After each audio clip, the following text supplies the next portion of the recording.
Sekali lagi kasih karunia, anugerah, kasih sayang Tuhan itu diberikan bukan untuk menghilangkan atau meniadakan tanggung jawab kita. Ya, kita harus tetap bertanggung jawab dalam kehidupan ini. Kita terjebak pada kesalahan Ayub kan. Jadi Ayub itu kan kesalahannya adalah dia punya pemahaman yang terlalu sempit untuk tentang pengenalan akan Tuhan, sampai akhirnya Tuhan perlu mengizinkan sesuatu terjadi dalam hidup Ayub supaya Ayub bisa punya pengenalan yang benar akan Tuhan. Sekalipun kita jatuh, kita berdosa, kita terjebak dalam lingkaran setan dosa kita, Tuhan tetap sayang dan menerima kita. Betul. Tapi jangan salah kan, Alkitab juga menjelaskan kepada kita bahwa Bapa kita bukan hanya Bapa yang penuh kasih, Bapa yang sayang sama anaknya. Tapi Alkitab juga memberitahu kepada kita, Bapa adalah pribadi yang berinvestasi.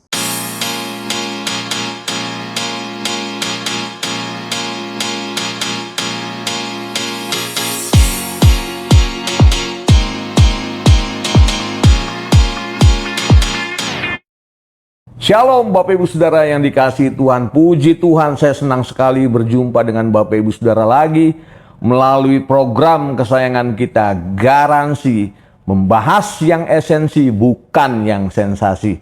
Puji Tuhan, tanpa terasa kita udah masuk di bulan Januari, udah mau akhir lagi Januari 2026, tapi ketika Garansi hadir di ruang-ruang saudara, seperti doa kita tentunya bersama dengan tim Garansi akan membawa keseimbangan pemahaman dalam kita merenungkan firman Tuhan tentunya.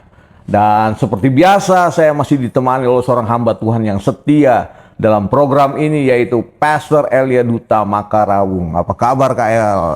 Puji Tuhan, luar aman. Biasa. Setelah sekian lama ya hambanya ini udah mendunia, keluar negeri, ke Amerika, sedap. Akhirnya balik lagi. Semua karena sayang sama saudara, terutama pemirsa dalam program Garansi. Nah, hari ini kita akan membahas suatu bahasan yang penting nih Kak El ya. Karena yang selama ini mungkin juga saudara-saudara yang menyaksikan senang berseluncur di sosial media, tentunya kita memahami Tuhan sebagai Bapa yang penuh kasih, ya kan? Dan itu memang betul, seperti Alkitab katakan, Dia adalah Bapa yang penuh kasih, penuh dengan kemurahan dan segala macam hal-hal yang seperti itu yang baik.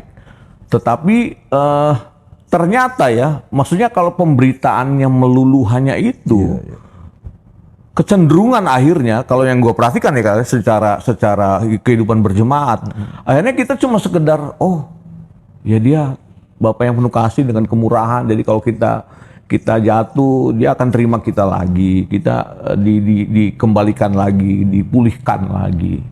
Tetapi dalam satu sisi yang lain ternyata ada predikat yang lain tentang Tuhan kita nih ya, bukan hanya sekedar Bapa yang penuh dengan kasih, penuh dengan kemurahan.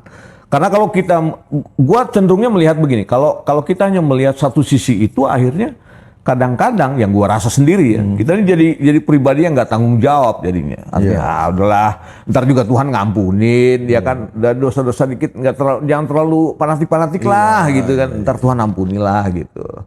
Bagaimana menurut KL tentang pandangan seperti ini? Ya, ini langsung menghujam banget. Waduh, ya harus Garansi emang harus di awal tahun kayaknya nih. Bro Robert ini udah langsung menghujam nih kayaknya nih, kan? Gaspol ya kan, maksudnya kan. Tapi memang benar sih, gue harus akui bahwa 10 tahun atau satu dekade belakangan ini ya, gereja Tuhan tuh dibombardir dengan pengajaran yang banyak menitik beratkan tentang kasih karunia. Betul. Ya kan, dengan berbagai macam definisi, versi dan namanya lah ada hyper grace, ada radical grace, ada segala macam, revolutionary grace ya kan, segala macam lah ya kan. Tapi ujung-ujungnya adalah pengajaran ini lebih banyak menekankan kepada kasih karunia, bahwa Tuhan itu adalah tidak seperti yang lu bayangkan lah, Dia Bapa yang sayang, Dia Bapa yang mengasihi, Dia Bapa yang menerima lu apa adanya, segala macam gitulah. Nah, kekhawatiran gua ini jangan-jangan merupakan sebuah strategi untuk melemahkan atau mendegradasi mutu dan kualitas kekristenan itu sendiri. Nah, kita makanya perlu waspada. Bukan berarti kita anti ya. Kalau menurut gua sih, grace, anugerah, kasih karunia itu Itu Alkitab, itu kebenaran yang perlu kita terima. Kita perlu percaya bahwa kekristenan tidak dimulai dengan perbuatan. Betul. Kekristenan tidak dimulai dengan ketaatan kita kan. Kekristenan tidak dimulai dengan usaha manusia ya kan. Yang itu seringkali diserangkan oleh pengajaran Grace kan. Ya. Selalu yang berbau perbuatan, usaha manusia itu kan selalu mereka bilang itu Taurat ya. Gue setuju bahwa kekristenan itu bukan agama. Kalau agama memulainya dengan usaha perbuatan manusia. Memang dulu ya kekristenan itu banyak menekankan di sisi itunya ya.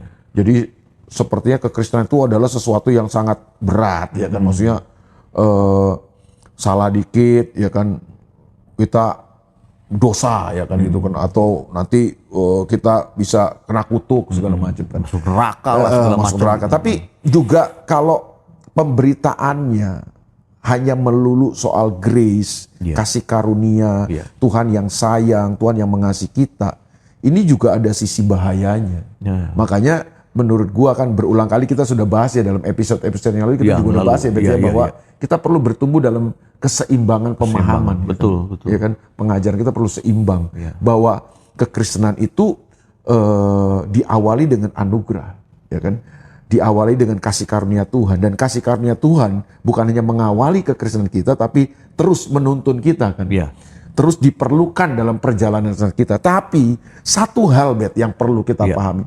Anugerah, kasih karunia atau grace yang Tuhan berikan buat kita itu tidak dimaksudkan untuk mengambil tanggung jawab kita. Nah, itu dia. Jadi kasih karunia Tuhan, kasih sayang Tuhan, anugerah Tuhan itu diberikan, dinyatakan kepada kita manusia, bukan untuk meniadakan tanggung jawab kita. Nah, ini yang perlu kita kasih penekanan di sini. Kita kasih sorotan di situ. Jangan sampai pemirsa ini, kita ini akhirnya kebablasan ya kan. Grace kasih karunia, good news, Injil kasih karunia, Tuhan sayang, Tuhan mengasihi. Kalau itu berita yang harusnya didengungkan, kalau enggak berita itu agama. Ya oke, betul, Alkitab menceritakan tentang itu, Alkitab menjelaskan tentang kasih karunia Tuhan. Tapi yang gue pelajari di Alkitab juga, kasih karunia itu diberikan bukan untuk meniadakan tanggung jawab kita. Justru kasih karunia itu diberikan supaya kita bisa mengerjakan tanggung jawab kita. Supaya kita orang percaya itu bisa bertanggung jawab. Dan dalam kekristenan itu, antara kasih karunia dan tanggung jawab kita, itu harus berjalan bersama. Beriringan, paralel ya. Sekali lagi, kasih karunia, anugerah, kasih sayang Tuhan itu diberikan bukan untuk menghilangkan atau meniadakan tanggung jawab kita. Kita harus tetap bertanggung jawab dalam kehidupan ini. Justru kasih karunia itu disediakan, diberikan supaya kita bisa mengerjakan tanggung jawab kita. Kita nggak bisa mengerjakan tanggung jawab kita dengan kekuatan kita sendiri. Makanya ada kasih karunia Tuhan yang diberikan supaya kita bertanggung jawab. Itu satu hal. Hal yang kedua yang penting untuk kita bahwa Alkitab tidak hanya menceritakan bahwa Allah itu adalah kasih. Tapi Alkitab juga menceritakan banyak sekali predikat-predikat atau sebutan-sebutan yang tentang Tuhan, tentang Allah kita yang kita perlu pahami, perlu kenali. Ya kan? Jangan sampai kita terjebak pada kesalahan Ayub kan. Jadi Ayub itu kan kesalahannya adalah dia punya pemahaman yang terlalu sempit untuk tentang pengenalan akan Tuhan, sampai akhirnya Tuhan perlu mengizinkan sesuatu terjadi dalam hidup Ayub supaya Ayub bisa punya pengenalan yang benar akan Tuhan. Apapun keadaan kita, sekelam apapun hidup kita, Dia Tuhan yang menerima kita. Sekalipun kita jatuh, kita berdosa, kita terjebak dalam lingkaran setan dosa kita, Tuhan tetap sayang dan menerima kita. Betul. Tapi jangan salah kan, Alkitab juga menjelaskan kepada kita bahwa Bapa kita bukan hanya Bapa yang penuh kasih, Bapa yang sayang sama anaknya. Tapi Alkitab juga memberitahu kepada kita, Bapa adalah pribadi yang berinvestasi, menanamkan banyak hal dalam hidup kita, ya kan, memberikan banyak hal, tapi Dia akan menuntut hasilnya. Nah, itu sebabnya Alkitab memperkenalkan Bapa bukan hanya Bapa yang sayang anaknya, tapi juga Bapa kita adalah pengusahanya. Nah, masalahnya ini pemirsa pernah dengar nggak? Bapa kita itu juga adalah pengusaha. Menarik nih Kak. Jadi kalau kita tadi kayak udah jelaskan the spill ya, bahwa Bapak kita adalah pengusaha, dia menginvestasikan sesuatu di dalam diri anak-anaknya. Berarti dia ingin juga melihat hasil pada akhirnya. Itu kan pengusaha kan. Ya. Nggak ada pengusaha yang sudah investasi, tanam modal, Ya. keluarin duit, ya kan.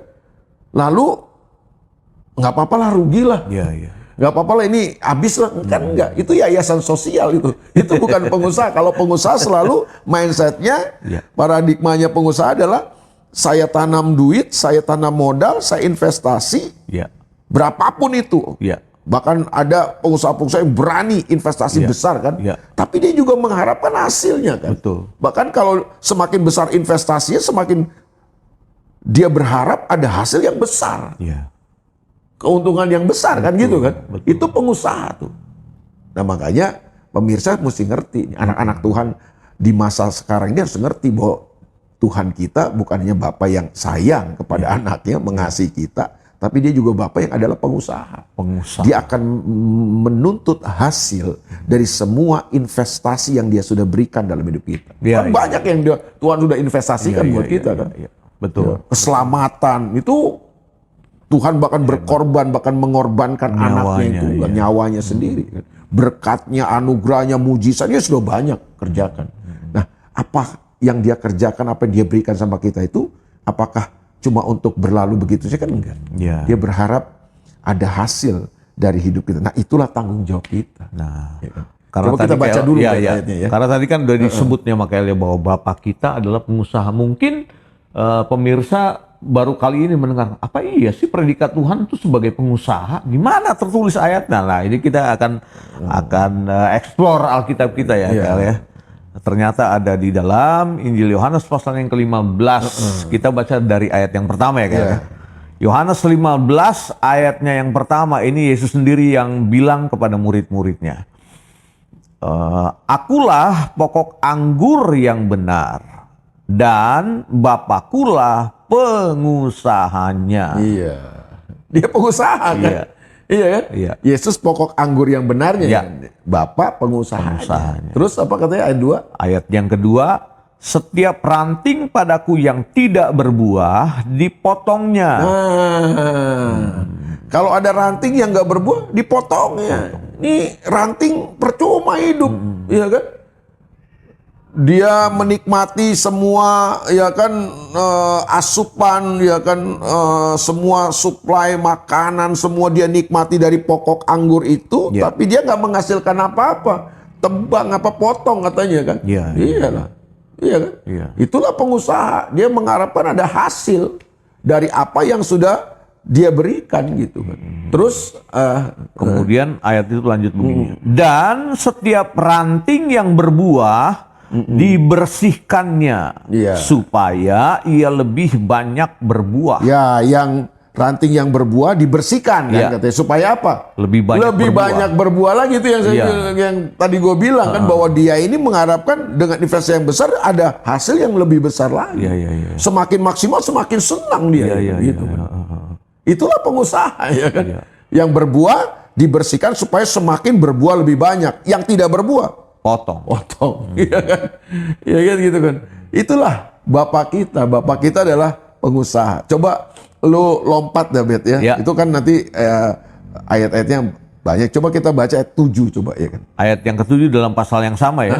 Yohanes 15 ayatnya yang ke-7 dikatakan demikian.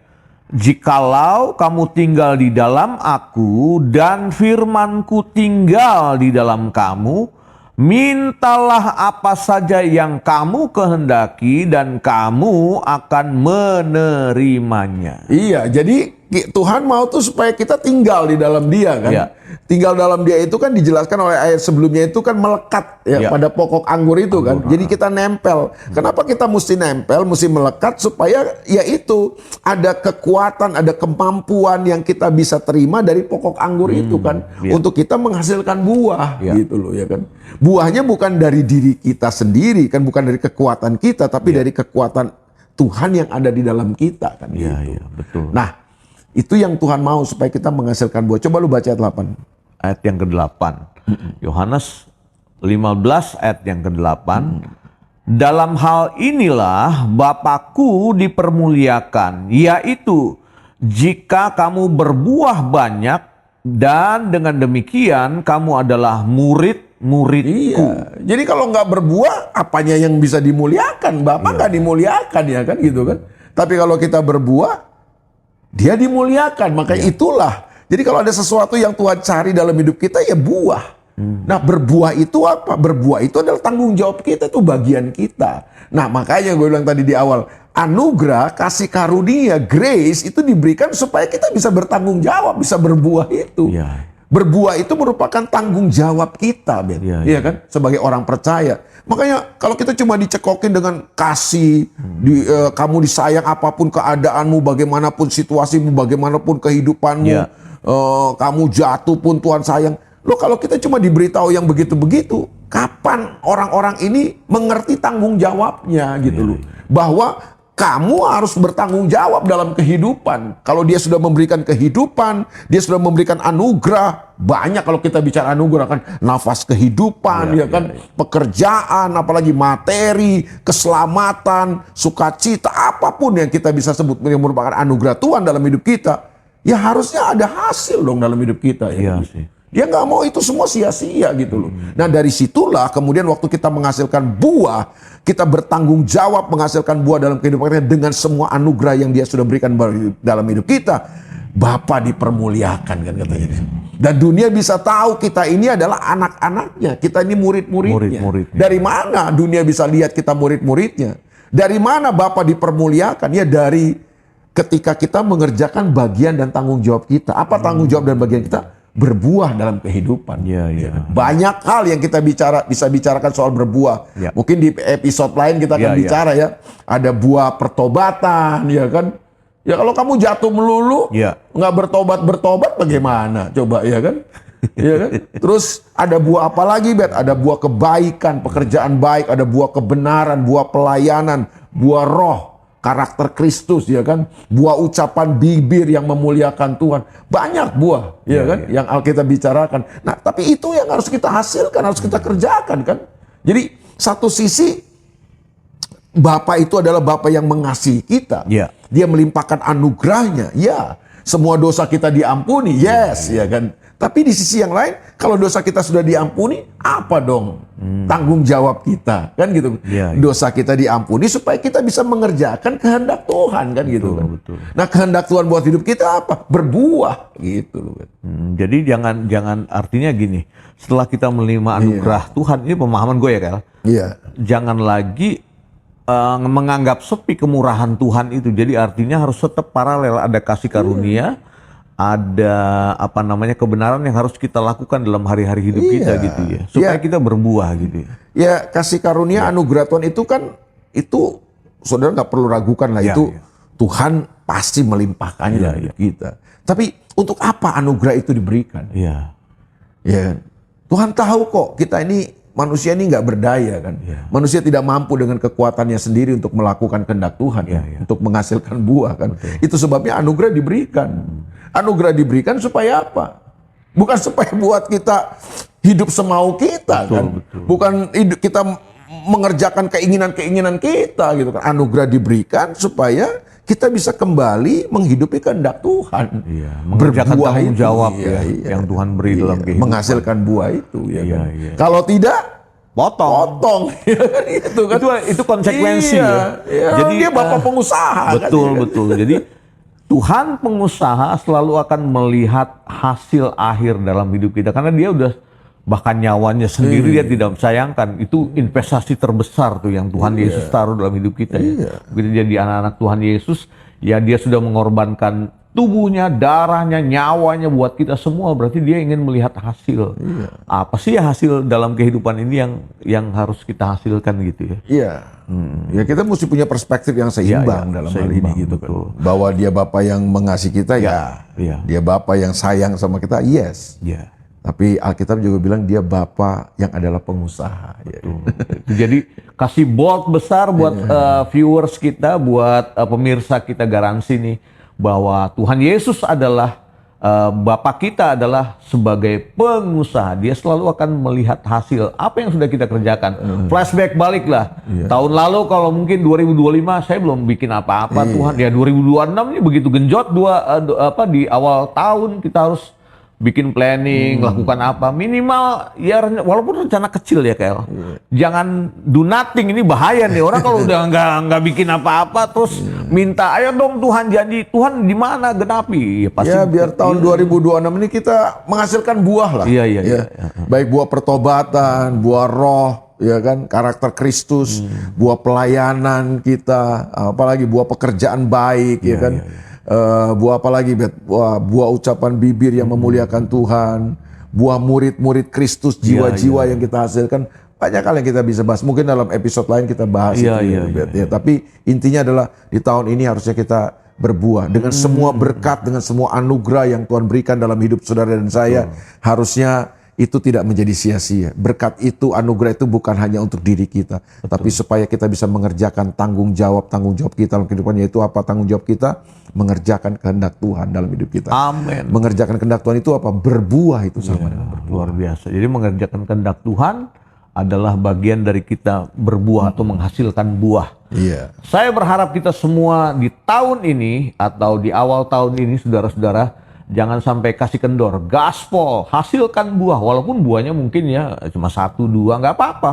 Minimal harus ada buah yang dihasilkan dalam kehidupan.